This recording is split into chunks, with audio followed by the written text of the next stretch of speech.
गिरिं यत्कृपातमहं वन्दे परमानन्दमाधवं यं ब्रह्मा वरुणेन्द्ररुद्रमरुतः स्तुन्वन्ति दिव्यैस्तवैः वेदैः साङ्गपदः क्रमोपनिषदैः गायन्ति यं सामगाः ध्यानावस्थिततद्गतेन मनसा पश्यन्ति यं योगिनः यस्यान्तं न विदुः सुरासुरगणाः देवाय तस्मै नमः देवाय तस्मै नमः ॐ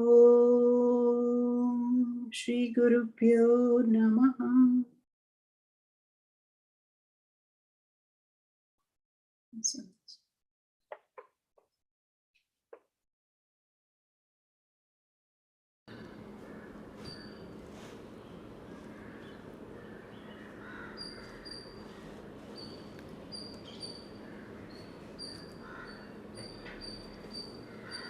Thank you.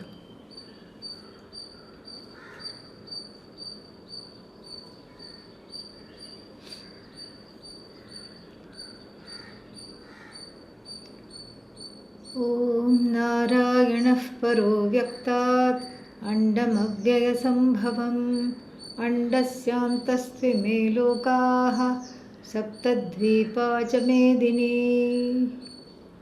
ॐ सहनाववतु सहनौ भुनक्तु सह वीर्यङ्करवावहै तेजस्विनावधीतमस्तु मा विद्विषावहै. ॐ शान्तिः शान्तिः शान्तिः.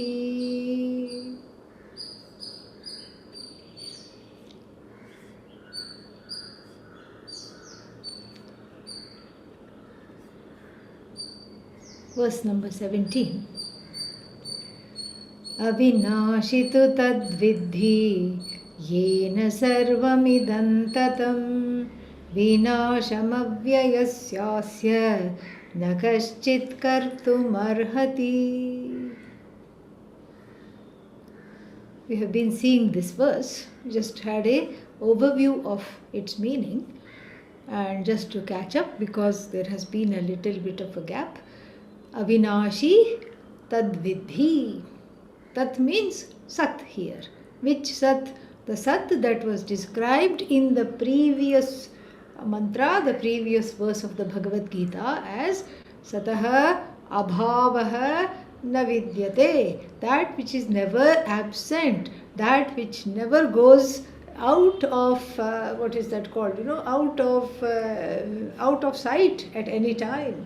That which is never ever, you don't never ever have to be searched for. That, in other words, which is you.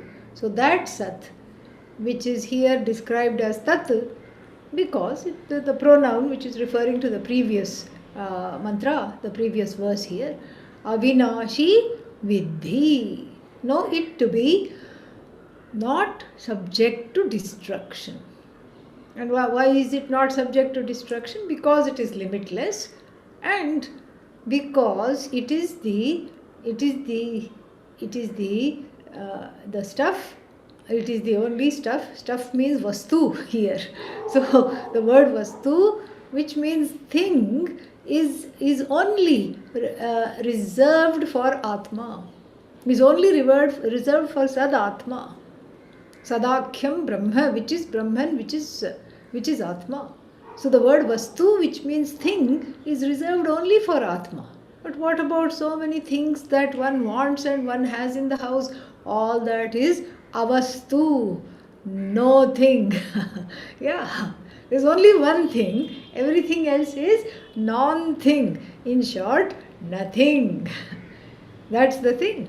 Very, very, this is so much fun, because the word Vastu, which means thing, is referred to the only thing because of which every other thing exists. So the word Vastu is reserved for Sat.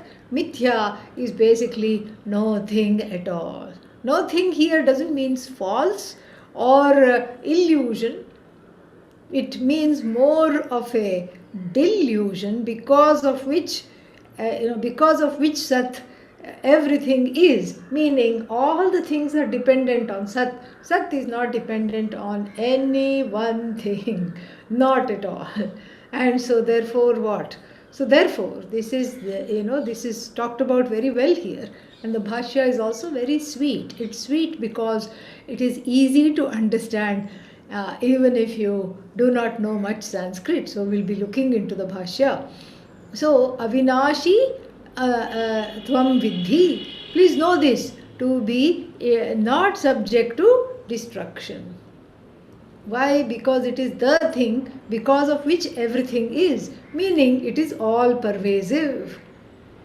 Tan, which is the root verb, which means what? To spread. To spread. Yena, by which it is, by which it is pervaded. Yena idam tatam, by which sarvam idam, all this manifest universe of no thing, no thing, no thing, no thing. What is the thing behind every single thing? That thing is Vastu, that is you, and that Atma alone is being talked about here as the thing to understand, the thing to be aware of, and the thing because of which everything is, and the thing which is all pervasive. That's why the word all pervasive is used here, because it is all pervasive. You know that whatever is meant by the word all, so any particular thing in the world or a group of things are existent because of the nature of the Atma, which is existence personified, which is existence without name and form, and which pervades everything that is existence. And so therefore it borrows the existence from everything else. Just beautiful, very, very beautiful. And so this is what it is. This thing is what is being talked about, and this thing is alone you, and therefore it is not subject to destruction. So the first line here covers a lot of ground. First, that Sat is indestructible, and that Sat pervades everything. Then the second line says, Asya Avyayasya. Avyaya means that which never is subject to any kind of decline or change. Even in the Sanskrit language, there are certain, what we call nipata, certain particles, etc., like and, cha, they don't decline. So, they don't decline. And you don't start, they don't decline according to the karakas, according to the various factors of action, according to number, plural, singular, dual, etc. So cha means cha, and. Another one is tu. Here there is a particle tu, avinashi tu tad vidhi. And so you don't decline tu tavaha, like that you don't decline it. Oh, it is ukaranta, so maybe it goes like guru. No, you don't do that. Even in the language, there are certain things that are unchanging, and they don't decline. They always remain the same, regardless of whether you're using it along with something that is along with a singular entity or a plural entities. So therefore, the avyaya here means navyeti. We'll see this in the bhashya. And so this is what that which doesn't expend itself, that which is not subject to destruction. So vinasham asya avyayasya, of this which is not subject to destruction, na kaschit kartum arhati.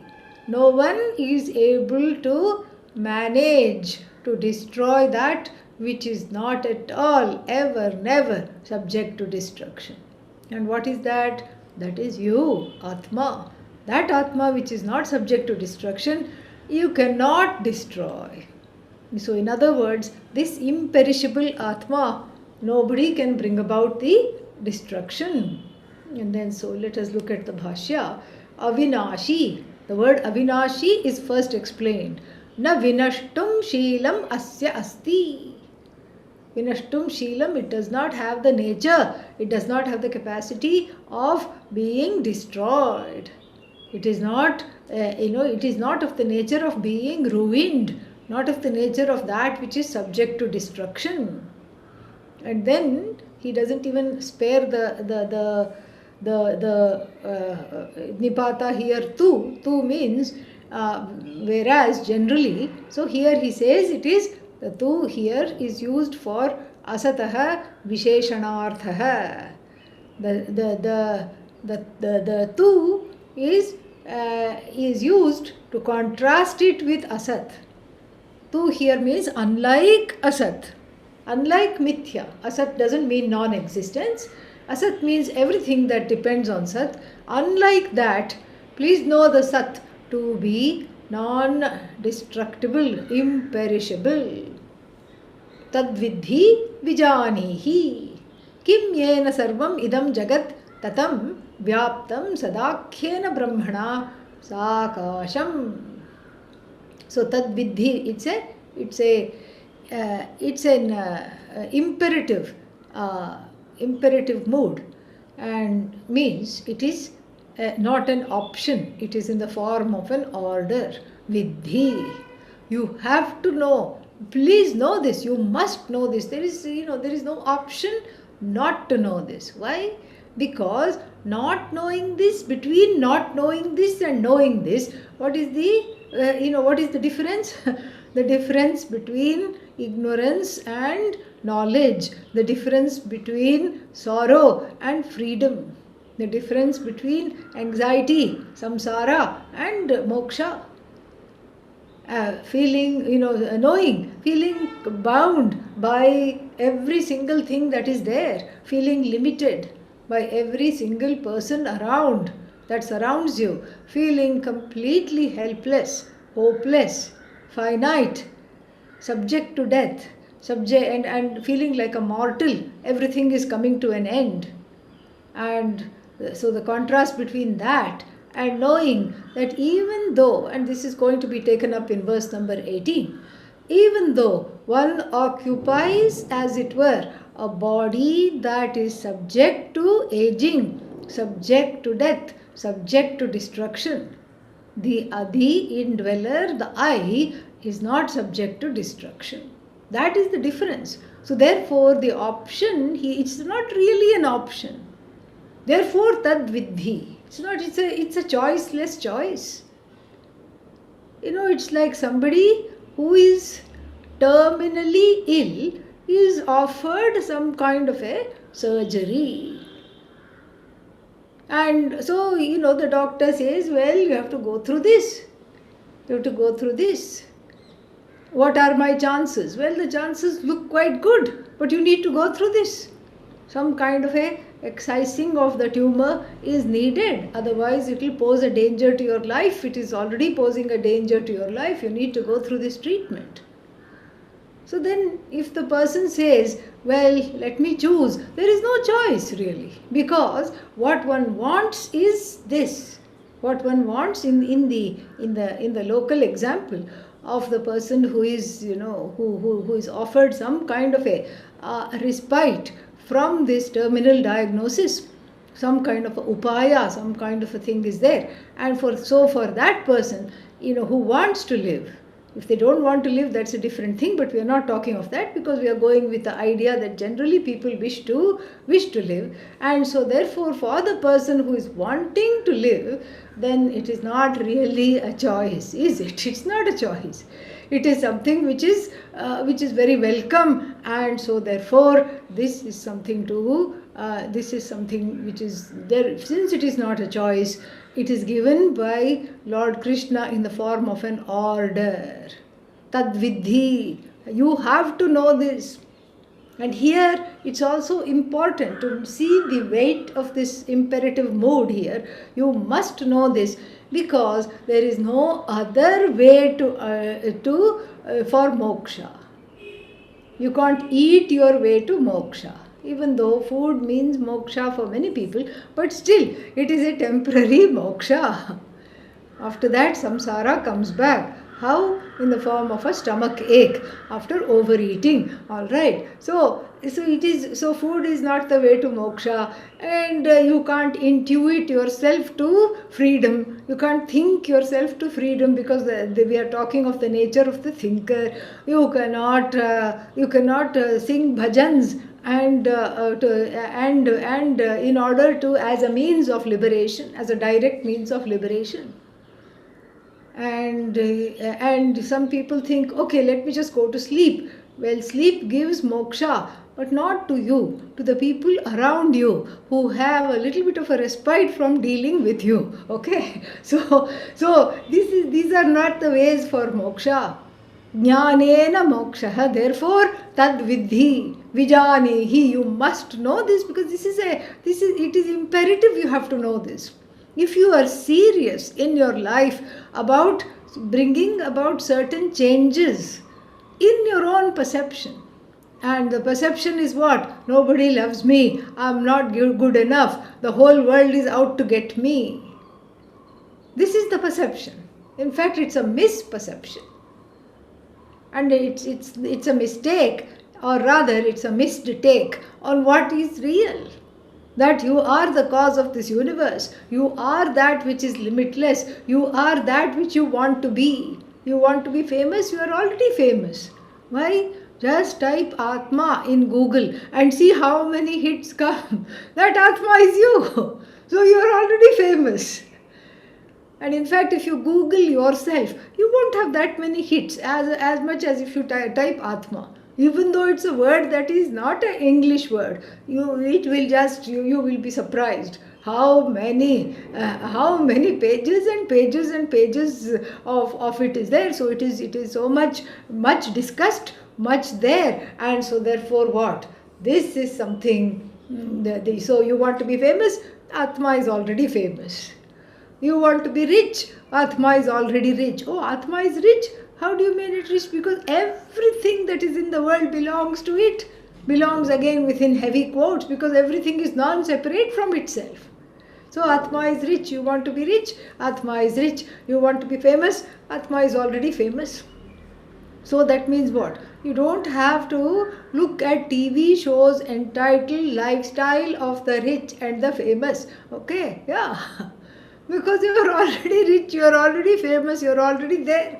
You are the only thing that is there. Oh, but I don't want anybody else to come in the way. Nobody is coming in the way. All that is there is you. So therefore, tad vijanihi. So it is imperative that you need to know this. There is no other way out of this. Why? Because you are the stuff of which the Jagat is made. Really?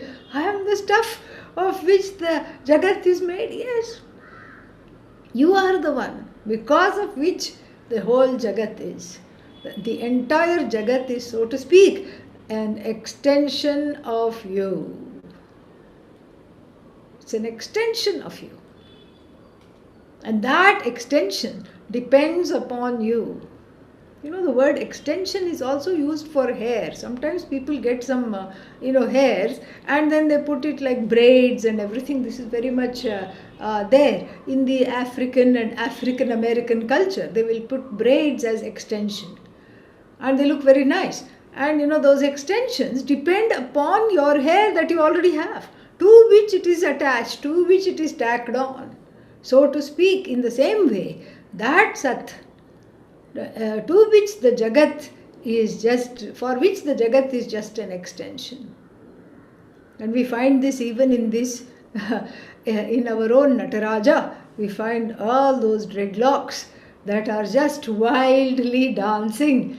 He spins, he dances, and that dance is that movement represents the movement of everything. Starting with the galaxies, the gases, the planets, and even things that don't move like the sun, etc. They also move. They are also spinning. Everything is spinning, spinning, spinning, spinning, spinning. All dependent on what? That the one and the only thing that does not move. This is in fact the law of physics, that in order to sense motion, there must be a stationary standpoint from which all motion is sensed. Otherwise, how can you sense motion? You cannot, you don't know what is moving and what is not. Only if you happen to be unmoving, then you can appreciate everything, observe everything that moves. And so therefore, this is something which is, very beautiful here, that this whole Jagat is pervaded by you. And who is this you? Sadakhyena Brahmana, Sadakhyam Brahma. That Atma, which is Brahman, which is the basis of everything, which is the truth and the content of the entire Jagat, which is called Sat. And then, and then Adi Shankara says, Sakasham, Akashena Saha, along with space. Because sometimes we forget to include space in the word all. So the word all is used by us generally without taking into account space and time. Space and time also comes under all. So we leave out space and time because we have the orientation of seeing them as absolute. And so since we have the orientation of seeing them as absolute, we leave out space and time, and then we say, okay, everything is Sat. Oh no, well, I have to go. Why? Because I don't have time. This is how we see. And I don't have space. I don't have time. So Adi Shankara here reminds us that when we talk about the Jagat, space, time are included. So Sadakhyena Brahmana Tatam. Tatam means Vyaptam, pervaded. Totally pervaded. Again, when you say totally pervaded, it includes space as well as time. And then how he gives an example. Akashena iva ghatadayaha. Like even the space, is pervaded. Like even the pot is pervaded by space. So please know that Brahman, which is called Sat, by which this whole universe along with space is pervaded, just like the pot is pervaded by space. This is very interesting, and we have talked about this before at length. Where is the space in relation to pot? Where is the space? Space is on top of pot? Yes. Space is on this side of the pot? Yes. Space is on the right side of the pot? Yes. Space is below the pot? Yes. Space is inside the pot? Yes. Space is inside the pot? Yeah. So is pot in space or space in pot? Now that can become a Buddhist, Zen koan. It can become a Zen statement. Is pot in space or is space in pot? The Zen teachers, I'm a little envious of, because they have it very, very easy. All they do, of course I'm exaggerating, all they appear to be doing is come out with these kinds of sutras, aphorisms. Is pot in space or is space in pot? This is one example which we just came up with. And then the student is sent off. Tad vijijnasasva, desire to know this. Go sit with it. And, no lecture, no class, purnamadaha, purnamidam, bye-bye, finished. And then the student is instructed to contemplate upon this and come back with the correct answer. If the student comes back with the wrong answer, then again, please go. Please go. Go sit in tapas. Go sit and contemplate on this. So like this, there are many various kinds of Zen koans. And it's left to the students' prarabdha, whether they get it or not.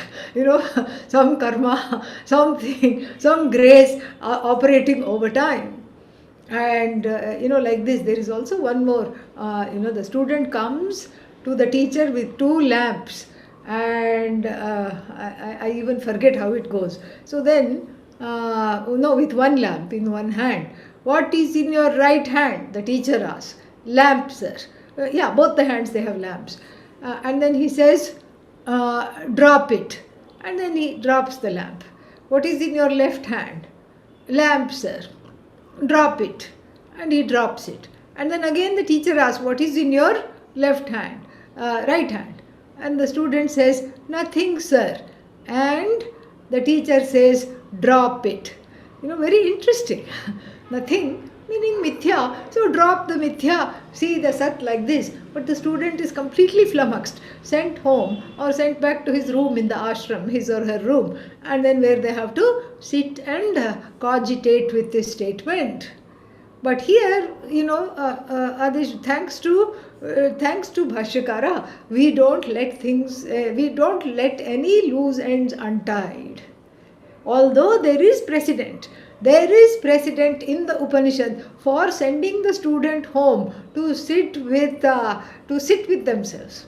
And in the third chapter, the third Valli of the Taittiriya Upanishad, the same thing is talked about. And then Bhrigu, the son of Varuna, approaches the father and then says,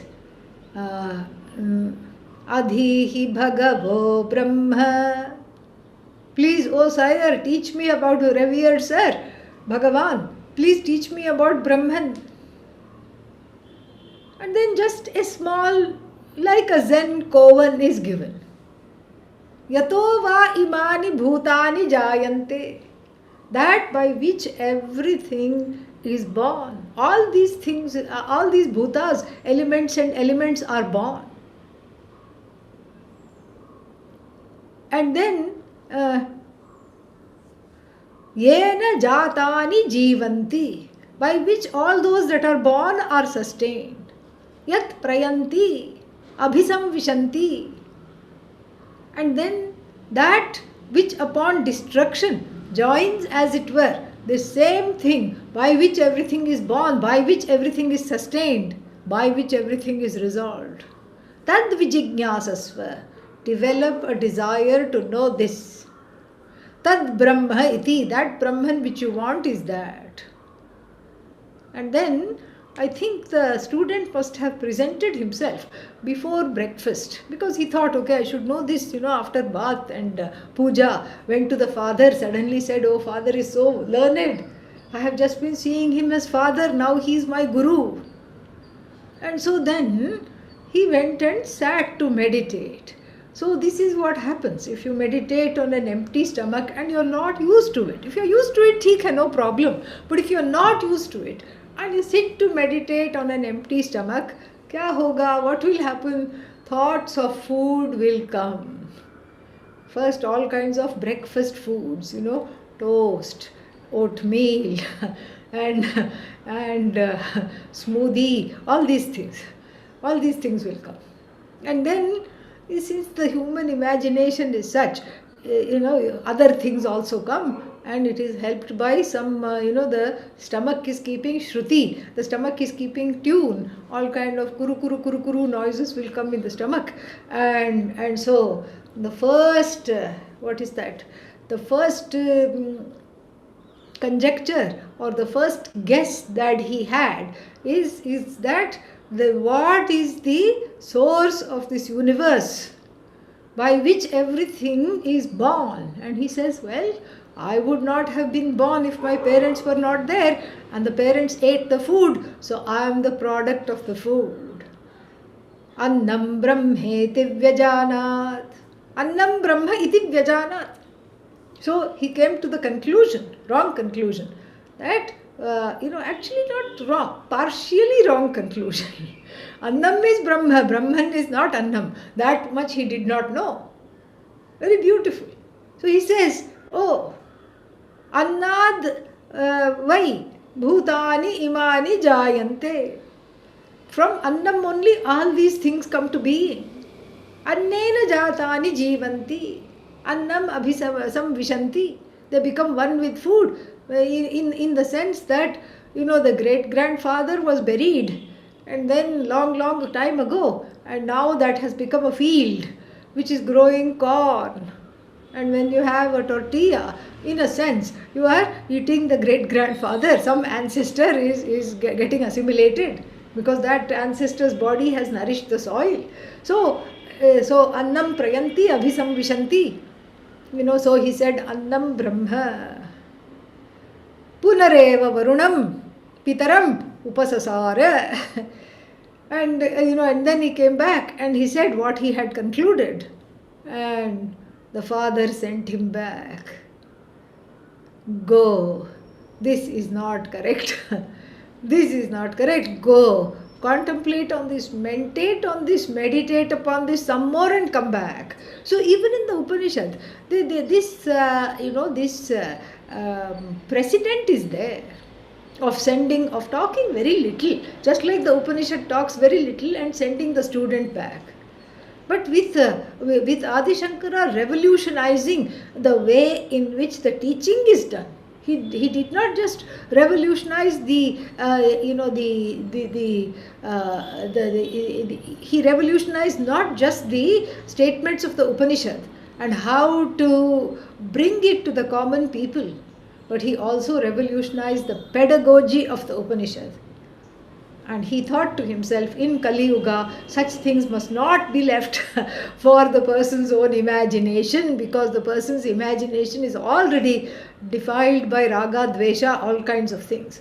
So therefore, because of Adi Shankara, who explains everything so clearly without even the slightest room given for wrong kind of thinking. That's why we have this. We don't leave everything. We don't gloss over things and leave everything for the conclusion of the student. Because the mind of the student is already affected by the kind of conclusions they might make. And so therefore, this is the example that is given. Just like the pot pervades space. So it is difficult to say where is space? Space is everywhere. And space is, and therefore pot is discernible as space. So therefore Brahman is everywhere, is everything. And so that is why that Brahman is called Sat, because it is the basis of all existence. Further, Vinasham, Adarshanam, Abhavam, Avyayasya, Navyeti, Upachaya apachayau nayati iti avyayam tasya avyayasya. So vinasham asya avyayasya means what? The vinasha is state of non-existence. That which does not, so that which is not subject to ever becoming adarshanam, meaning ever going out of sight, ever becoming non-existent. And why? Because navyeti, it does not change. It is inexhaustible, avyayam. And why does it not change? Because upachaya apachaya abhavat. Because there is no increase. Upachaya, there is no decrease. Apachaya, like what? Like the body. You have a nice 10-course meal. You go to a wedding, not any wedding, you should go to Indian wedding, okay, yeah. And then you have to spend a whole day there. They'll give you breakfast, they'll give you lunch, they'll give you dinner, then send you home. And then after that you get on the scales, alright, weighing scales at home. What has happened? Upachaya has happened. To what? To the body. And then, the teenagers describe this very well. You are in a food coma, meaning the food has completely overtaken all the sorrow for the time being. You are in a nice food coma. So mentally also there is some kind of an upachaya. You're zoning out. You are in a happy place. And then after that what? Next morning. And then the next morning, apachaya is there. Oh, why did I eat so much? I don't feel so good. All these things. So like this, everything in the universe, starting with one's own body, has both upachaya and apachaya. Increase and decrease.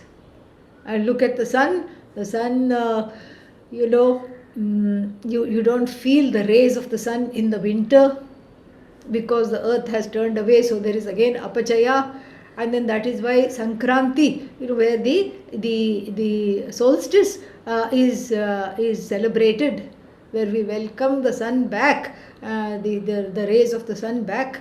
In India, that happens on January 14th, generally, sometimes 15th. So then, so this is again the sun, is. It's not that the sun is having upachaya, apachaya, but still, from the standpoint of the human beings, it seems that sometimes the summer sun is so hot and the winter sun is very far away. And then same thing with the moon, 15 days, upachaya. Then you have the Purnima, full moon, and after that what? Apachaya, apachaya, apachaya. Anything you look, increases, decreases, subject to change. Not so with this inexhaustible avyaya, with this Brahman which is you. And the question is why? How can you say that it is not coming to any kind of change or destruction?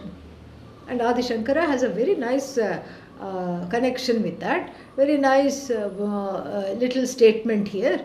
न एतत् सदाख्यं ब्रह्म स्वेन रूपेण वेत्ति व्यभिचरति निरवयवत्वात् देहादिवत्. So Adi Shankara goes and starts to philosophize on the various ways in which something is getting destroyed. How does something get destroyed? First you can say is it self-destructs. How does it self-destruct? The example that is given is karpura. What is karpura? What is it called in English? Camphor. So you put a tablet. Camphor is sold in the form of tablets, small tablets for arati, etc. So you put a small tablet of camphor in a container, even a tight container. You put it and go away. After 2-3 months, you open the container, only the fragrance is left.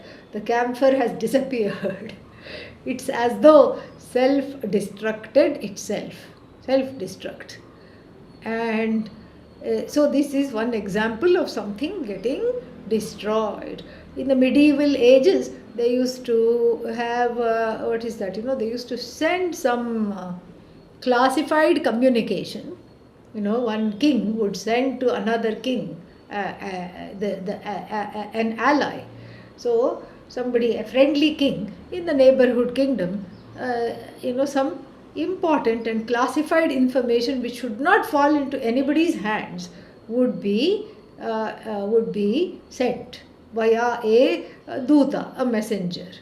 And then the messenger could not read, because if they opened the scroll and looked, it would just be nothing, it would be invisible. So only that king who received it knew how to make that invisible ink visible. And so you have to take a little small firebrand and then just go like this on that parchment. And then, these people are getting ready to attack your kingdom from the southern side. Send your people there. We will also help you. But watch out, we have got this intelligence. Then as soon as you read it, the words would appear in that burnt color. And as soon as you read it, that paper would catch on fire, and then the king would just throw it away in a metal container and it would self-destruct. So one way of coming to destruction is self-destruction. And Adi Shankara points out that this is negated for Brahman. Na etat svena rupena. So self-destruction is not possible. Why? Niravayavatvat. Because for self-destruction there has to be, you have to, like even, for example, this is not a nice example, but still, committing suicide. Somebody shot themselves. Somebody hanged themselves. Meaning, shooting has to be done. Shooting has to be done by the hand, and the gun is usually pointed to the head or something like that. And then so there is avayava involved. Avayava means various body parts, limbs are involved. And so if Brahman had to shoot itself, how would it do it? It cannot. Why? Because it has no hands, no legs. Apani padam. It cannot self-destruct. It cannot destroy itself. Why? Because in order to destroy itself, it should have certain parts. One part should destroy the other part, and that is not possible. Why? Because of there being no parts. Then the second way one can destroy itself is that, it it diminishes by, because something belonging to it is taken away. Oh, but before that we have a concluding line here. Na api atmiyena atmiya abhavat. So this is just with the previous argument that one cannot destroy by itself, because this it cannot atmiyena atmiya abhavat, meaning it cannot deplete. It cannot deplete because something belonging to it has been taken away. This is a corollary from the other argument. Because it is partless, it cannot be destroyed. It cannot destroy itself. Okay, how can something else be destroyed? It can be destroyed because you take away something belonging to it. You want to destroy a person, you take away their reputation. Yeah, and these days it is so easy. You put a morphed video on social media, finished. That person is as good as destroyed, because the thing that they had, namely their integrity, their value system, which the people respected them for, is all gone. You take away the reputation and the person is as good as destroyed. Or the example that Adi Shankara gives, Yatha Devadattah Dhanahanya Vyeti Natu Evam Brahma Vyeti. So just as Devadatta is sitting on his porch and says, oh, everything is gone, I am destroyed, Nashtoham. Why? Because robbers came in the night and took away all my possessions. Dhanahani has taken place. Dhanahani means the loss of possessions, money, wealth, etc. So somebody made off with all my possessions, and therefore I am as good as gone. And so that is also not possible for Brahman, because why? Unlike Devadatta, Brahman cannot become impoverished due to loss of wealth. Why? Because Brahman is already poor? No. Because all the wealth, reputation, all these things are mithya. They depend on Brahman, but Brahman is independent of all of them.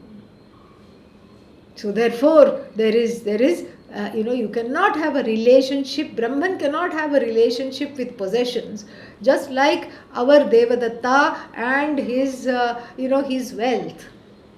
Because here, in the sense of Devadatta and wealth, here Devadatta, who doesn't know himself, thinks that he is on the same par as the wealth. They both belong to the same order of reality, and therefore grieves when the wealth is gone.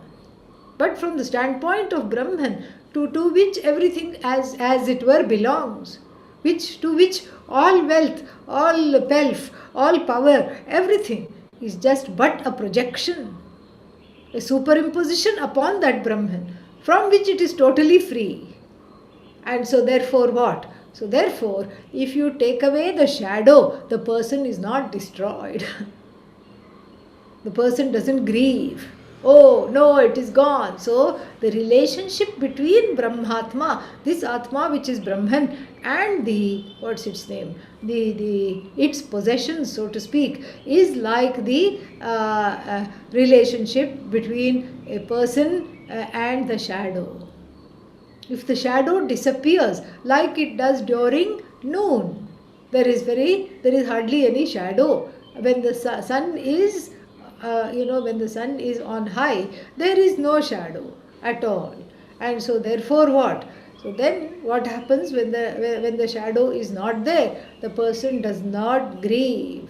The person doesn't come to grief, much less has anxiety. Oh no, what happened to the shadow? Oh no. No such thing happens. So therefore the second form of destruction is not possible. So it cannot destroy itself, and nothing else can destroy it, because nothing is other than it. So since Brahman is inexhaustible and all pervasive and infinite, anything you take away is not really taking anything away.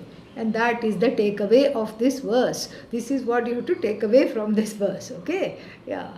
Then he concludes very nicely, and he says, Atah avyayasya asya brahmanah vinasham na kaschit kartum arhati. Tasmat. Atah means tasmat. Therefore, what? For this Brahman, which is avyaya. Avyaya means indestructible, imperishable. For this imperishable Brahman, vinasham, the destruction nobody can bring about. Na kaschit kartum arhati. Na kaschit atmanam vinashayitum shaknoti. Nobody is able, no one in the whole universe is able to destroy this Brahman. And he quietly says, Atma. Atma. Atma Brahma. So the Atma alone is Brahman, and nobody is able to destroy Brahman, and therefore nobody is able to destroy Atma. But what about Ishvara? Ishvara is all powerful. Ishvara can destroy Atma. And he adds a little thing. Ishvara api. Ishvara api. Even Ishvara is not able to destroy. Oh, so Ishvara is not as powerful as I thought. Too bad. No, he's not belittling Ishvara here. He is. This is almost like a segue to expressing a Mahavakya. Why? Because what is this I? What is this Atma? Atma Brahma. What is this Brahman? The Brahman is Ishvara. This Ishvara alone is Brahman. How? And we have already said the Brahman cannot be destroyed by any other source or cannot destroy itself. So since Brahman is the nature of Ishvara, since Brahman is the nature of Atma, then there is no destruction possible. And besides, Ishvara can only destroy what he created, correct? Ishvara has not created the Atma. Ishvara is the Atma. And since the Atma is not a product, not a creation, it is not subject to destruction even by the one who we say Karta, Dharta, Samharta, the one who is the doer of the whole, maker of the whole universe, the sustainer of the whole universe, and the one who is the resolver of the whole universe. Whole universe, yes, but the universe does not include the, universe means the Atma which is there is not seen as a par with the universe. Universe is not separate from Atma. Universe Mithya, non-separate from Sat, Atma, I, Brahman, Ishvara. Atma is not the universe. Universe is Atma. See, Vedanta is a one-way street. It's all just this one way alone. So therefore, it cannot, no one can destroy the self.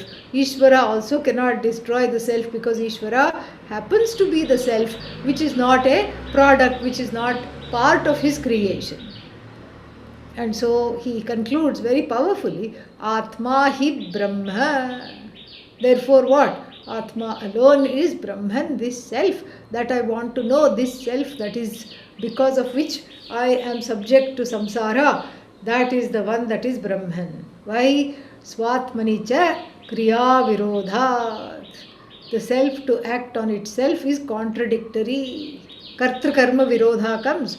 Kartru karma virodha means, who is the destroyer? Me. Who is destroyed? Me. How is that possible?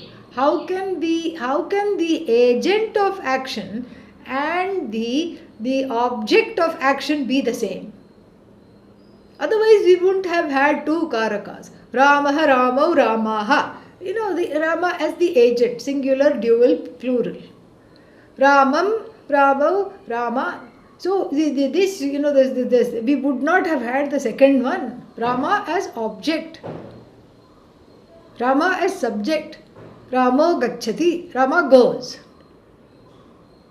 And Ramam, Lakshmanaha, Anusarati, Anugacchati. So if we say that, then Rama is in the second sentence is an object. Ramam Anugacchati. So the follows Rama. Lakshmana follows Rama. When you say Lakshmana follows Rama, what are you saying? You are saying that Lakshmana is the agent of the new sentence here. And who is Rama? Rama is the object of the one that is following. So then, this is a virodha, because in this sentence, Rama cannot be both the object and the actor. The agent and the object you cannot be at the same time. That is why two kinds of cases are given, nominative, accusative. That is why those two cases are there. So you cannot be the agent and the object of the sentence at the same time. And so therefore, Atma can never destroy itself. Ishvara cannot destroy the Atma. So Kriya Virodhat, Swatmani cha Kriya Virodhat means Kartru Karma Virodhat. Because if the Atma is seen as the subject, it can never be the object of destruction. Nor can it destroy itself, nor can something else destroy it. This is not an option at all. Therefore, he asks a question which is a segue, sambandha, to the next verse. Kim punaha tad asat yat swatma sattam vyabhicharati iti uchyate. Then, how to distinguish between this swatma satta, meaning its own state, the Brahman which is itself, its own nature, its own basis. So how to distinguish between that Sat which has Swatma Satta, which is in itself, by itself, and which is self-established. How to distinguish between that and Mithya Asat, which is what? What is this Asat? Yat Vyabhicharati Tat Asat. That which keeps on changing. Avyaya is opposite here to, Vyeti Vyaya. Here Vyabhicharati keeps on changing. That which keeps on deviating from its own nature, which is Mithya. How to distinguish between that and that Sat, which is presiding over its own glory, so to speak. Uchyate, it is said. Therefore it is said. What is said? Antavanta ime dehaha nityasyokta sharirinaha anashino prameyasya tasmadyudhyasva bharata. Antavanta ime dehaha nityasyokta sharirinaha anashino prameyasya tasmadyudhyasva bharata. Hey Bharata, O scion of the Bharata clan, O descendant of the Bharata clan. And what do you need to do now? Yudhyasva. Yudhyasva means, fight. Have the desire to fight, because Arjuna is sitting quietly in the chariot. He had already decided to fight, but now he is sitting quietly in the chariot, so get ready to fight. Get ready for this war. And why? Because there is a very nice contrast here. So, ime dehaha. Ime dehaha means these bodies. These bodies is antavantaha. These bodies are always having an end. These bodies are subject to ending. These bodies means which bodies? The bodies that are standing in the battlefield, at least for now. They are standing right now, but they will be fallen soon. And even if they are not fallen, they will fall 10 years later, 100 years later, 50 years later, depending on the lifespan. So these bodies, which means what? They are standing on the opposite side of the battlefield. They are standing on your side of the battlefield. So all these numerous bodies, and these, the groups of bodies, these groups of units of war were known as akshauhinis. And so then the Pandavas had 7 akshauhinis, 7 units, comprising foot soldiers, horsemen, cavalry, and then foot soldiers, infantry, and then elephants pulling chariots, and the warriors in the chariots. So the Pandavas had 7 units and the Kauravas had 11. So when you look at bodies, not just the bodies of the soldiers, but the bodies of the horses, the elephants, everything, all these bodies are numerous. So many, we don't talk about this, but so many horses would have been killed in the battle. So many elephants. In fact, the elephant is talked about. Ashwathamo hataha. Yudhishthira stands on the mound and announces with a megaphone. Because Krishna has a gun to his head behind him. He says, you have to do this. No, I only speak the truth. Well, yeah, let me tell you, you are not speaking falsehood, because there is indeed Ashwathama has been killed. Which Ashwathama? Drona's son? No, not the son of Dronacharya, who is the commander-in-chief on the other side. No. But who? Who is killed then? We also have an elephant by the same name, Ashwathama. Ashwattu, the elephant, has perished.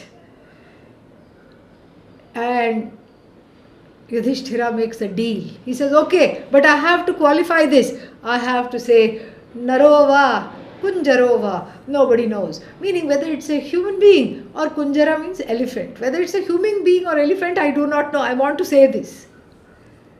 And just as he started to say Narova, Kunjarova, Krishna went and sat in his throat. So he had a frog in the throat in the form of Lord Krishna, and the words would not come out. The words came out in a little squeak so that nobody could hear. And of course Dronacharya thought, oh, Ashwathama is dead, meaning his own son is dead. His whole heart resided in Ashwathama. And that, began his debacle. That was one of the changing moments of the battle. Why are we talking about this? Because we are talking of the destruction of bodies, including the bodies of Ashwathama the man and Ashwathama the elephant and so many horses. And they would have ridden roughshod, over all the homes of little bunny rabbits which lived under the ground, moles and all kinds of things, snakes. So many things would have been killed. So all these bodies are what? Antavantaha.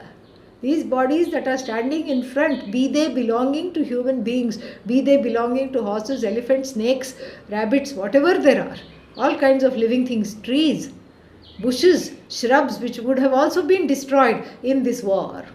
Antavantaha. They were already subject to destruction. So this is in plural. Ime dehaha, and then sharirinaha. Sharirinaha, sharirin. Sharirin means what? The one who is in the sharira. Okay, sharir in. Alright, just like Vedantin, the one who is in Vedanta. This is how we explain this particular pratyaya in English. Alright, so the one who is embodied, the one who is the indweller of this body, sharirin. Sharirinaha, singular. One indweller, many bodies. Innumerable bodies, one indweller. So, Nityasya Sharirinaha. For this Shariri, for this embodied one, Atma, which is Nityaha, which is seen as Nitya, Uktaha. So this is what has been said by who? This is what has been said by the sages, by the Shruti, everything. This has been said by the Shrutis. This has been said. What has been said? Many innumerable bodies, one indweller. Who is what? This who is Nitya. Nitya means what? Always the same, unchanging. And that Nitya here, Anashinaha. These are all in sixth case. Nityasya, Anashinaha, Aprameyasya, Sharirinaha. These are all in apposition. These are all qualifying the word Sharirin. So for this Shariri, for this indweller, who is what? Nitya. Always the same. Anashinaha. Not subject to destruction. Aprameyaha means not an object of any pramana, not an object of any kind of pramana that you have in your hands, not an object of the means of knowledge such as sight, etc., sight, hearing, inference, all these things which you deploy to know things. The Atma is incomprehensible by the means of knowledge that you have at hand. And therefore, please get ready to fight, because you have nothing to worry about. That one indweller is not going to die. More we'll see next week. Is a very interesting verse, especially because of this contrast of the plural and the singular, to refer to that same Atma, which as though indwells all these bodies, sentient and insentient. Om Purnamadah Purnamidam Purnat Purnamudachyate Purnasya Purnamadaya Purnamevavashishyate. Om Shanti Shanti Shanti. Harihi Om Shri Gurubhyo Namaha. Harihi Om. And starting next week, if you are taking the class from United States, it will meet 1 hour later, because I think starting 13th it will be some, what is that called, daylight saving time. Yeah, in India we don't need to save daylight, and so we will not be changing the time. Okay, yeah, so you can join at 9 o'clock and instead of 8 o'clock. Okay, and if you're grumbling about that, don't worry, the morning classes will also start 1 hour later, which is nice. The Bhashya class and the Sanskrit class will also start 1 hour later. See, it always equals out, evens out one way or the other. All the best. Take care. Om Tat Sat. Om.